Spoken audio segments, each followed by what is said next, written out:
What up? This is Rama Screen covering movies, TV, and entertainment, and here's my review of A Quiet Place Part 2. Hey, before you watch my review, please subscribe to my channel, press that like button, and ring that bell so you can get notified whenever I post new videos. And if you would like to help support this channel, please do so at patreon.com/ramascreen.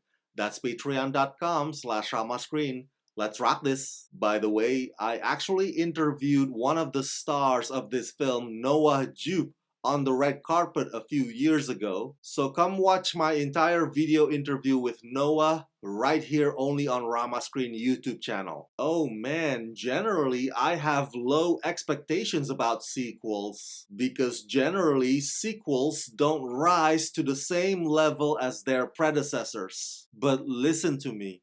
Shh.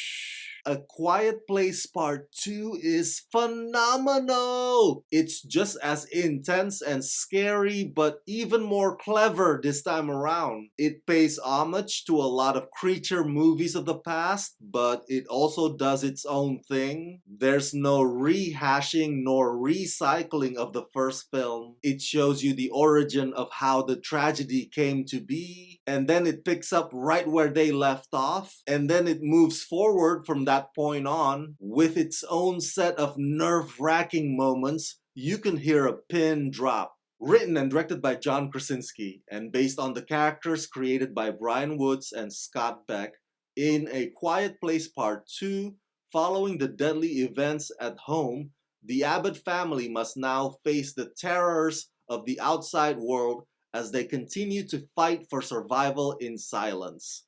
Forced to venture into the unknown, they quickly realize that the creatures that hunt by sound are not the only threats that lurk beyond the sandpath. Starring Emily Blunt, Cillian Murphy, Millicent Simmons, Noah Jupe, Jimon Hansu, and John Krasinski. Quick silly side note, people who are foot fetish will get a kick out of A Quiet Place Part 2. There, I said it. Just putting it out there. You'll get what I'm saying once you've seen this film. But anyway, I digress. With this one, with A Quiet Place Part 2, John Krasinski continues to prove himself to be an outstanding filmmaker. This time, he worked with a different cinematographer, Polly Morgan, to create a sort of fluidity in the camera's movement, resulting in the kind of chase and chaos you can't take your eyes off of. Oh, and that sound mix for that constant interplay between total silence and the screeching, terrifying noise never ceases to send chills down your spine. The addition of Cillian Murphy turned out to be an incredibly smart move. This is not his first rodeo, of course, with Post-Apocalypse. Anybody remember 28 Days Later? Well, here in A Quiet Place Part 2, as the character Emmett, he represents a journey to redemption. A man who's lost his loved ones and lost all hope, and regains his purpose again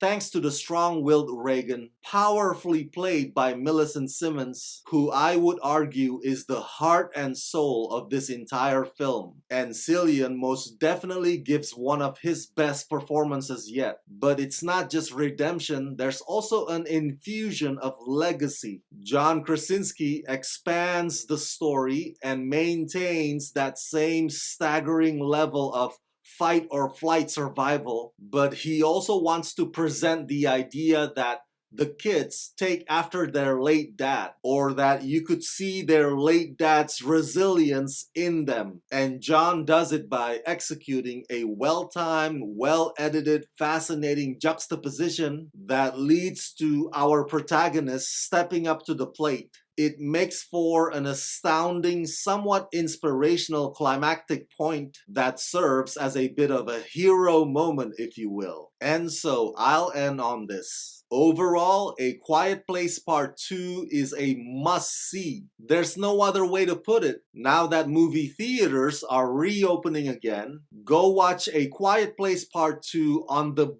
biggest screen possible. It'll be worth every penny, and you won't regret it.